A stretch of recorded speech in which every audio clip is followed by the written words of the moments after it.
Hi everyone, ज्ञान learn channel में आपका स्वागत है। देखिए आज क्लास में हम लोग क्लास 12 मैथ में जानने वाले हैं महत्तम मान। देखिए sine theta plus cos theta का मान ज्ञात कीजिए। महत्तम मान ज्ञात करना है या यह प्रश्न इस तरह भी आ सकता है अथवा सिद्ध कीजिए कि फलन sine x plus cos x का महत्तम मान करड़ी में 2 है। ठीक है, तो ऐसे प्रश्न बोर्ड पेपर में 6 नंबर या 4 नंबर भी आ सकते हैं। तो देखिए हम इसको पहले मानेंगे y equal to sine x plus cos x. ठीक है, इसके बाद दोनों पक्षों का हम लोग थीटा के सापेक्ष अवकलन करेंगे। तो आप लोग जानते होंगे कि साइन का अवकलन क्या होगा, कास एक्स होगा, और कास का अवकलन माइनस साइन।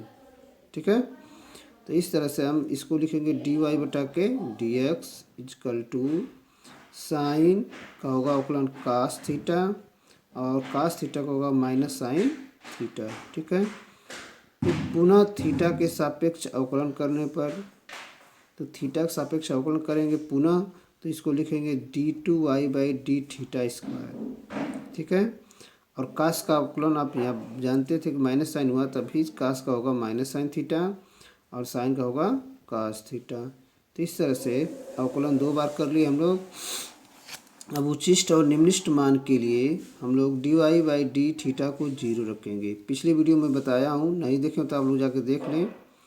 ठीक है, तो इस तरह से इतना लिख लेंगे 0। फिर अब इसका हम लोग मान निकालेंगे। समीकरण 1 में रख रहे हैं ऊपर वाले में, तो cos theta minus sine theta equal to 0। तो हम इसको लिख सकते हैं, इसको दाहिने ले जा करके, तो sine theta equal to cos theta. ठीक है, फिर अब देखिए तो ये हो जाएगा।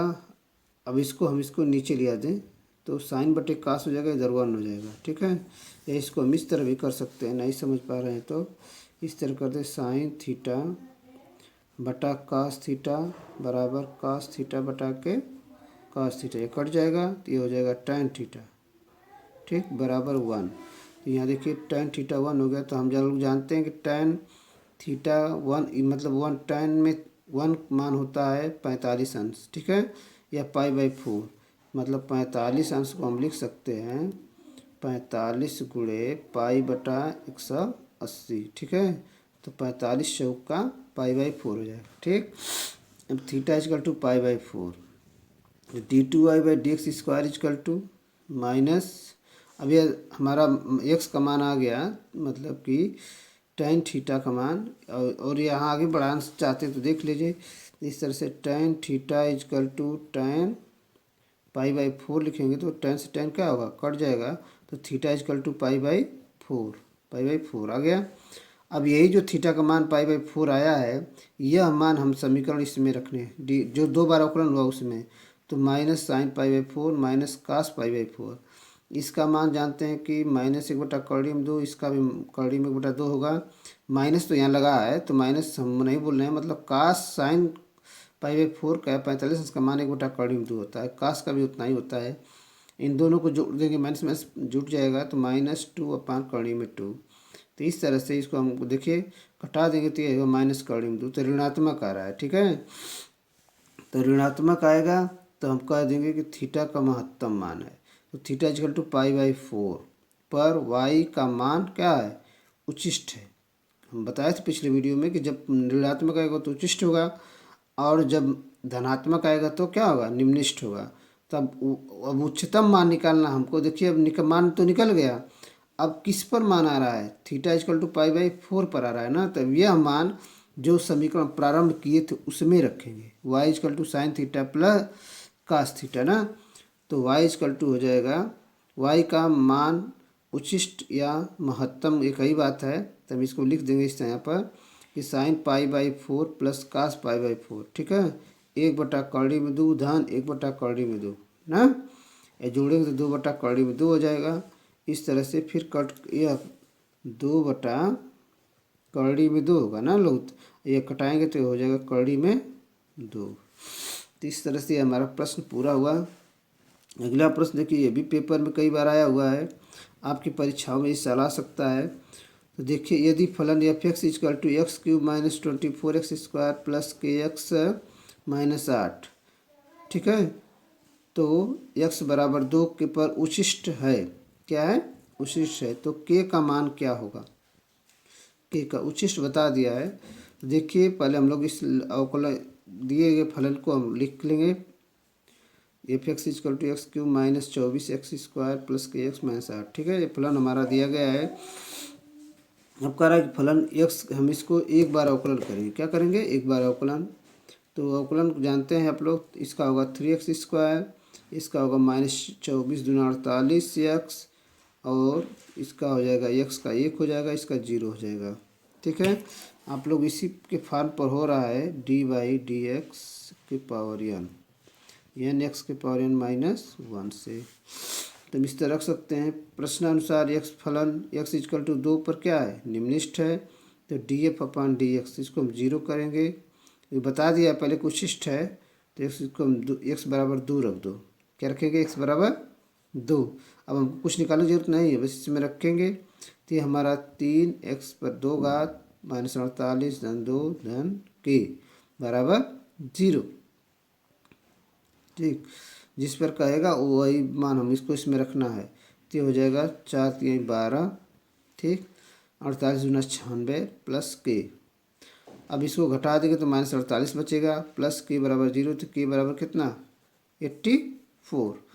आप लोग ध्यान से देखें, प्रश्न समझ में आ जाएगा। यहाँ थोड़ा सा कन्फ्यूजन आपको हो रहा है, लेकिन कन्फ्यूजन ना हो, क्योंकि जब इसका मान हमको महत्तम मान दे दिया है, तो महत्तम मान हम बस बराबर 0 रख करके इसमें x का मान रख देंगे, ये हमारा अवकलन हो जाएगा, यहाँ k का मान आ जाएगा। अगला प्रश्न देखिए, जो ये भी परीक्षा में एक बार आया हुआ है, लेकिन प्रश्नों को सिलसिला तोड़िए मत, जितने प्रश्न आपको मिलते हैं उतने हल कीजिए। और ध्यान दें, अधिक से अधिक दोस्तों से प्रश्न जुटाने की कोशिश करें जो पेपर में आए हुए हैं। 10 वर्षों का पेपर हल करिए, कहीं ना कहीं से लेकर के। जो लोग हमारी वीडियो देख रहे हैं उनको यह समझ में आना चाहिए कि हम क्या कर रहे हैं। मैथ पढ़ रहे हैं तो मैथ के क्वेश्चन जितना सॉलिड हो मिल सकें, किसी भी बुक से हम उस तरह के प्रश्न को हल करें। देखिए अगला प्रश्न है, फलन y equal to a log x plus b x square plus x के x बराबर -1 और x बराबर -2 पर क्रमशः उच्चिष्ट और निम्नलिखित हैं। तो a और b का मान ज्ञात कीजिए। देखिए इसे प्रश्न क्या करेंगे, पहले हम इसका एक बार अवकलन करें जो समीकरण हमारा दिया गया है। तो y equal to a log x plus b x square plus x, ठीक है। x के सापेक्ष अवकलन करने का मतलब समझते हैं कि जो कांस्टेंट राशि आते हैं उसका अवकलन नहीं करते हैं। तो यह पहले लिखे dy/dx, a को बाहर रखेंगे। log x का अवकलन जानते हैं आप कितना होगा ना, फार्मूला आपको बताया गया होगा, तो आप जानते होंगे कि log x का अवकलन 1/x होगा, ठीक है। और 2b मतलब b रहेगा, और इसका अवकलन x स्क्वायर करेंगे तो 2x होगा, ठीक है। और x का 1 हो जाएगा। तो हम लिख सकते हैं dy/dx बराबर a/x 2bx प्लस 1। अब इसमें कह दिया कि x बराबर -1 और x बराबर 2 पर फलन क्या उच्चिष्ट और निम्नलिखित हैं। तो x बराबर -1 पर पहले देख लें, x बराबर dy/dx -1 इजकल टू 0, इस पर 0 करके हम मान निकालेंगे।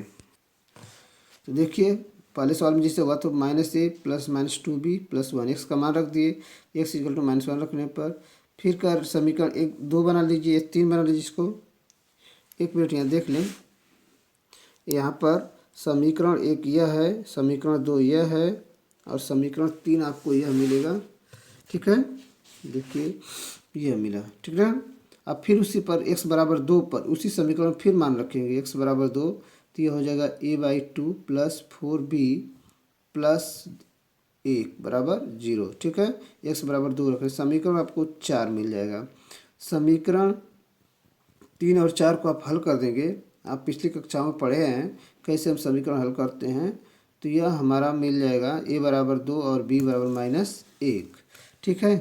तो समीकरण 1 और यहाँ से रख कर देख लें कि कितना हो सकता है। थोड़ा सा मैं बता दे रहा हूँ, अगर यह मान आप लोग यहाँ से उठाते हैं समीकरण 1 से, तो a का मान कितना होगा, यह b वाला पूरा इधर चला जाएगा। तो हम लिख सकते हैं a बराबर, देखिए हम इसको इधर दाहिने भेज दे रहे हैं a को ही, तो ये हो जाएगा -2b प्लस 1 -1 क्या हो, हाँ +1, ठीक है, +1 ही रहेगा।